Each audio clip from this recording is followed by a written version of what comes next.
Yeah, I've been in a video mood today, and Noogie is in an annoying mood today. This is my dog, Noogie. Come here, Papa. Look at Papa. This is the Noog. He's my baby. As you can see, he annoys me in every single video. Mwah. Papa, on break. Enough about him. This is actually a few books that I would recommend because I really like them.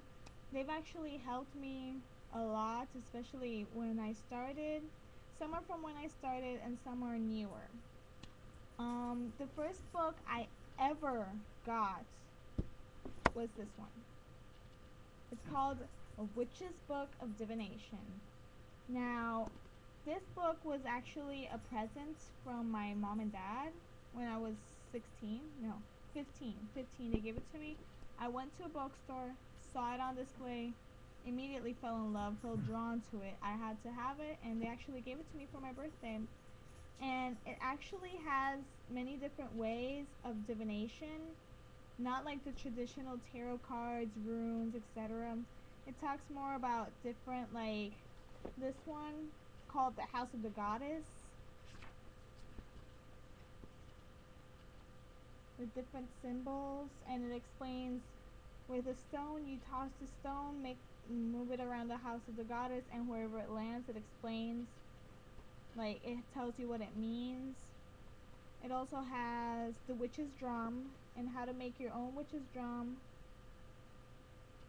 and all the parts, colors, etc. My favorite divination out of here is this one, which is geomancy. I don't know if you can see it very well. With a witch stone, and it's very, very simple to do. It actually explains, it gives you some symbols, a casting chart, what it means. It has 9 different ways of divination that are not the traditional witches give divination. That's why I actually fell in love with it, because it was very different. See, here you have the talking stones. They're kind of like runes. They're basically like runes, and their meanings and the meanings behind it. Sorry about the Spanish. I tend to talk in Spanish to my dog because he will not understand English. Also, in the back, oh, and then there are obviously the normal runes, druidic runes. It also has some oracles, some chants, the sword trance, the omen walk for visions or vision walks. It's honestly really a really good book. And in the back, basic circle casting and banishing. My very first circle was actually from here. I have this memorized by heart because I loved it so much. I connected to it, and it's basically the only thing that I have memorized, like from the top of my head. I can cast and banish a circle like that. The second book is actually this one, Mastering the Tarot Cards. I got this one, well, not this one, this is the second version. My first version, I got it at 16 with my first tarot cards. That's another story. I had a dog, Noogie's mother. She destroyed it. I mean, she grabbed it off the shelf and just made it to bits, and I got this one. It's a really good book. It explains what each card means. It gives you different layouts. And it also gives you what I like most. It gives you the astrological layout. So you can actually do a reading according to your astrological sign.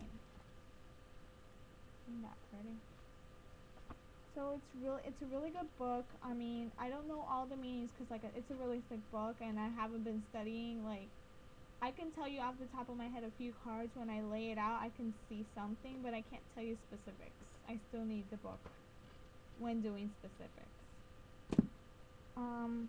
The third book I would recommend is actually this one, A Witch's Guide to Fairy Folk.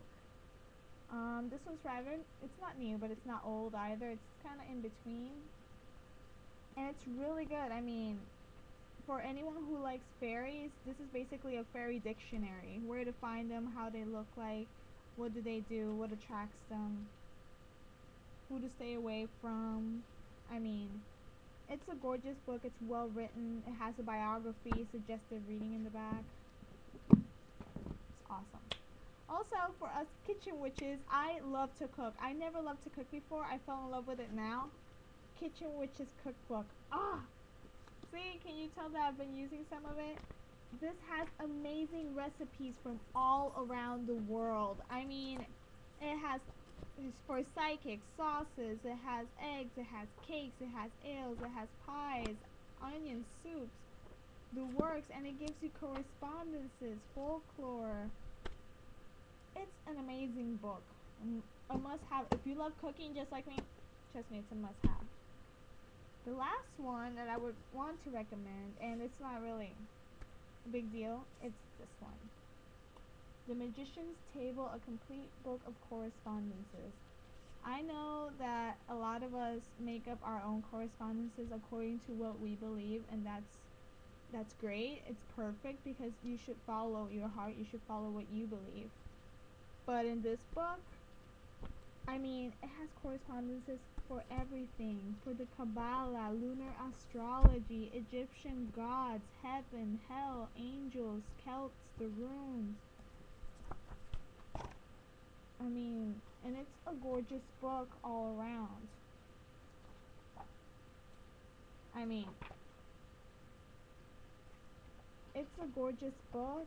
I was drawn to it as well. It's one of the few books that I've actually not gotten as a present, but it's a gorgeous book, and I really, really would recommend it if you like correspondences. I know I don't always do my spells like time and place. I'm more freeform magic, but if I have to do a ritual, I will look up every single correspondence and try to do it as best I can because it's what I like to do. That's it for my recommended reading for now. Let's put it volume 1, and I'll let you know if I find anything else that I think it's worth at least to check out, because you can always go to the bookstore, sit, look it over, and if you don't like it, hey, you leave it. But if you love it or you're drawn to it and you have to have it, go ahead and grab it. That's what I say. So blessed be, guys, and have a wonderful day. Bye.